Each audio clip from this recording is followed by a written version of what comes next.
And today we are going to talk about direct objects and direct object pronouns in Spanish. Now, when you hear direct objects, you might think, oh my goodness, this is going to be a really difficult thing. It doesn't have to be. Direct objects are a point, and direct object pronouns are a point in your Spanish language learning where you get to add more creativity and flair to your sentences. So you're really taking your language learning up a level by incorporating direct objects and direct object pronouns into your everyday usage. So first, let's talk about what a direct object is. A direct object is a thing or a person that receives the direct action of the verb. So let's take a look at a couple of examples in English so that we can understand the concept in Spanish as well. All right, so here we have the sentence, I eat the tamales, right? Because who doesn't love tamales? I eat the tamales. So our subject here is I. Our verb is eat. A direct object answers the question what or whom of the verb. In this example, the verb is eat. So the question, if I said what, eat what, it's the tamales. So the tamales are my direct object. They're receiving the direct action of the verb. The verb is to eat. The action is to eat. What is directly receiving that action to eat? Well, the tamales are what are being eaten, so they are the direct object. So our formula is subject plus verb plus the what or whom of the verb. That's going to be our direct object. Let's take a look at another example in English. You speak Spanish. You is our subject, the person doing the action of the verb. Our verb is to speak. That's our action, to speak. And what do you speak? Spanish. Spanish is our direct object. It's the what of the verb. So the action is to speak. What do you speak? Spanish, your direct object. All right, another example. Oscar kisses his wife. So Oscar is our subject, kisses is our verb, and his wife is who he kisses. So she's our direct object. So remember, the direct object is the thing or the person that receives the direct action of the verb. So when you're trying to determine what that is, slow down and pause and think to yourself, okay, what is the action of the verb? The verb is to eat. Okay, what is being eaten? The tamales. That makes them the direct object. Okay? So let's take a look at these examples in Spanish. This concept is the same in Spanish as it is in English. So, I eat the tamales. Yo como los tamales. Yo is my subject. Como is my verb, my verbo. And los tamales is my direct object. So what's my verb? Comer. Okay, so what is my action? So comer means to eat. What am I eating? The tamales. You speak Spanish. Tú hablas español. Tú is my subject. Hablas is my verb. And español is my direct object because it's what is being spoken. Hablar is to speak. Our last example, Oscar kisses his wife. Oscar besa a su esposa. Oscar is my subject. Besa is my verb to kiss. And a su esposa is my direct object because the action is to kiss. Who or what is he kissing? His wife. So she's the direct object. Now, there's something that I want to mention to you. You see that I have this here circled on the board. This is called a personal and any time that you have a person or a domesticated animal, because a lot of times we refer to our pets as our family, right? We refer to them like people. So when you have a person or a domesticated animal that is a direct object, you must put a personal in front of that person or domesticated animal. So in this example, Oscar kisses his wife. Oscar besa a su esposa. Here, his wife is a person. She's a direct object. So we have to signal that a person is the direct object with a personal a. There are a few things to note about the personal a. We never use the personal a with the verb tener. So you will not use the personal a with the verb tener. I have an example here for you. Oscar tiene una esposa. Oscar has a wife. What does he have? He has a wife. She's the direct object, but we don't use the personal a with the verb tener. Another comment about the personal a is that it is not used with an unspecified or indefinite person or thing. So basically what that means is that if we're not talking about a specific person, we're not going to use the personal a. So in this example, buscamos una secretaria. We're looking for a secretary. Yes, a secretary is a person, but we're not talking about a specific person. If I said, we're looking for Maria, have you seen her? Maria is a specific person that we're talking about, so we would use a personal a in that instance. But here, we're not talking about a specific, a specific person, so we're not going to use the personal a. And lastly, the personal a must be repeated before each human direct object in a series. So here I have visito a Manuela y a Mario. So I visit Manuela and Mario. So I visit is my subject and verb. Who or what do I visit? Manuela and Mario. That makes both of them the direct object. And since they're both people, I have to signal them with the personal a in front of both of them. So if you have more than one direct object that's a person, and you're listing them, you have to put the personal a before each person. Okay, so to recap, direct objects are the thing or person that receive the direct action of the verb. So the first thing you need to do when you're trying to identify the direct object is to think to yourself, what is the action in this sentence? Okay, is it to eat? Great. Now, what do I eat? And that object will be your direct object. It's directly receiving the action of the verb. All right, so now let's talk about direct object pronouns. Pronouns are particles or little words that take the place of the object itself so that the object doesn't have to be repeated ad nauseum or over and over and over again. So let's take a look at what I mean by this. Did you play the piano? Yes, I play the piano. Can you play the piano? Or did you buy the piano? Sorry. Yes, I bought the piano. Can you play the piano? Yes, my brother plays the piano too. Do you have piano concerts? Piano, piano, piano. Notice how many times we've mentioned piano. So we can use something called a pronoun to take the place of the object, so we're not constantly saying piano, piano, piano. And so in English, it's going to look like this. Did you buy the piano? Yes, I bought it. Can you play it? Yes, my brother plays it too. So we do this in English as well.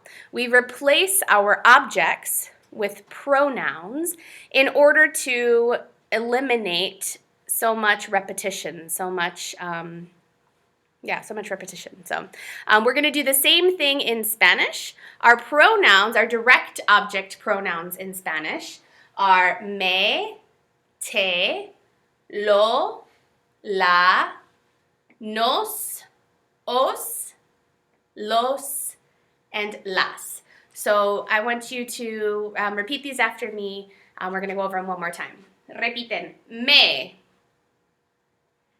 te, lo, la, nos, os, los, las. Great. All right, so these pronouns here are only going to be used for people. So if I am the direct object, we're going to replace me with me. If you are the direct object, tú are the direct object, we're going to replace you in the sentence with te. If we are a direct object, we're going to replace we in the sentence with nos. If you all in Spain, vosotros, are the direct object, we're going to replace that with os. Now, down here, lo, la, los, and las, these can be used for people and things. So he and she, you could say lo and la, but we can also use it for objects. A singular masculine object would be replaced with lo. A singular feminine object would be replaced with la. And the same over here. A group ellos of males or a group of males and females would be used with los, and a group of females would be used with las. In regards to objects, a group of objects that have a masculine gender would be los, and a group of objects that have a feminine gender would be las. So in order to determine which pronoun to use, you need to figure out what your direct object is. So if the direct object is a book, a libro, then you determine, okay, is it singular or plural? All right, so it's singular, el libro. So I'm going to be in this column. Is it masculine or feminine? It's masculine. So I'm going to choose lo. So I would replace el libro, if it were the direct object, with lo in the sentence. Now, once you know what a direct object is and what a direct object pronoun is, we need to know how to use them in Spanish. So let's take a look at the sentences that we already have on the board and determine first which direct object pronoun we would use in that sentence, and then we're going to talk about where the direct object pronouns go in the sentence. All right, so in this example here, yo como los tamales. So we've already identified that los tamales is our direct object because it's what's being eaten. Our action is to eat. So what do you think we're going to replace los tamales with? Which of these pronouns? Hopefully, you said los. See? Because los tamales is masculine and plural. See? So, let's cross that out and replace it with los. Now, direct object pronouns in Spanish always come before the conjugated verb. Direct object pronouns will come before the conjugated verb. So I have to rewrite this sentence in order to make it grammatically correct. Let's take a look at what that looks like.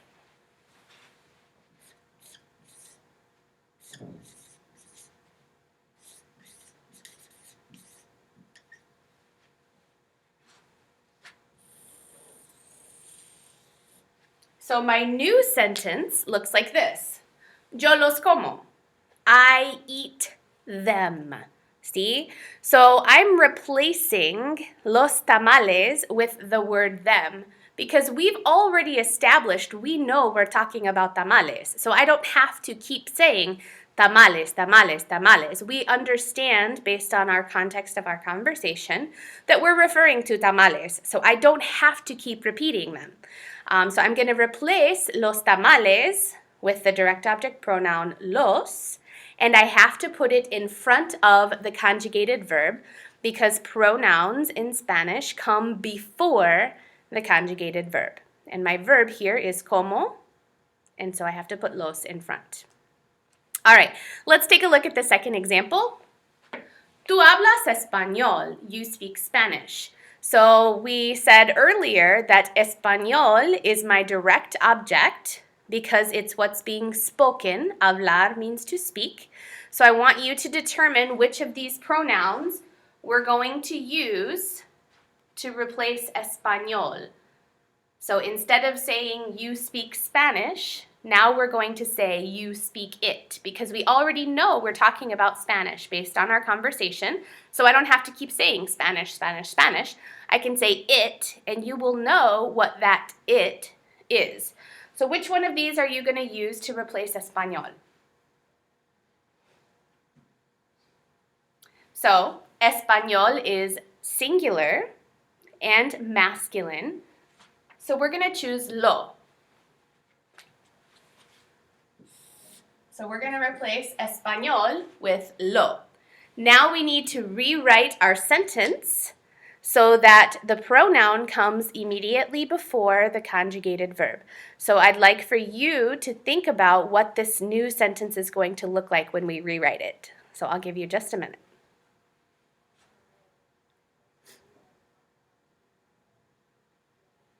If you need more time, feel free to pause the video.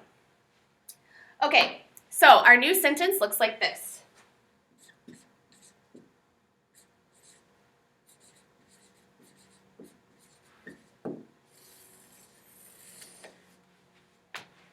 Tú lo hablas. You speak it. See? Tú lo hablas. So we put lo in front of the conjugated verb because it's the direct object pronoun. Again, pronouns always come immediately before the conjugated verb. All right, in our last example, Oscar besa a su esposa, we determined that su esposa is the direct object, and we signaled her with a personal a because a person is the direct object in this case. When you are rewriting your sentences, the personal a does not get included when you replace it with a pronoun. So you drop the personal a. You do not incorporate the personal a when you replace that person with a pronoun. Okay? So when you rewrite your sentence to include a pronoun, a direct object pronoun, the personal a goes away. Okay, so I want you to take a look at this sentence, and I want you to determine which of the direct object pronouns you are going to replace Oscar's wife with, and then what that sentence will look like. So pause the video, write out your answer, and you can check your work and see how you did.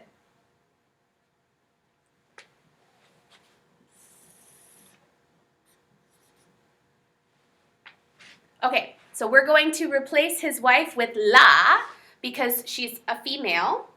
And she's singular. She's one person. So we're going to replace her with la.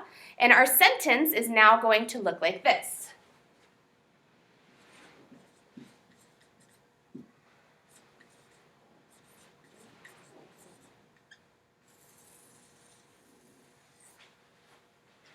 Oscar la besa. So Oscar kisses her. And again, we put la in front of the conjugated verb because we always put pronouns in front of a conjugated verb in Spanish. So Oscar la besa. And remember that the personal a goes away when we replace that person with the direct object pronoun. All right, one more thing I want to talk about quickly is when you make a sentence negative, you might wonder, okay, where am I going to put the word no? I know that I've always put no in front of the verb, but now what do I do with it? Well, let's say that I don't eat the tamales. That's not going to happen, but let's just pretend. So let's say that I don't eat the tamales. I'm still going to put the word no in the sentence, but it's going to come before the direct object pronoun. Yo no los como. So you're not going to separate the direct object pronoun from the verb. You're going to put the no in front of the direct object pronoun. So nothing's going to come in between that direct object pronoun and the verb. Okay?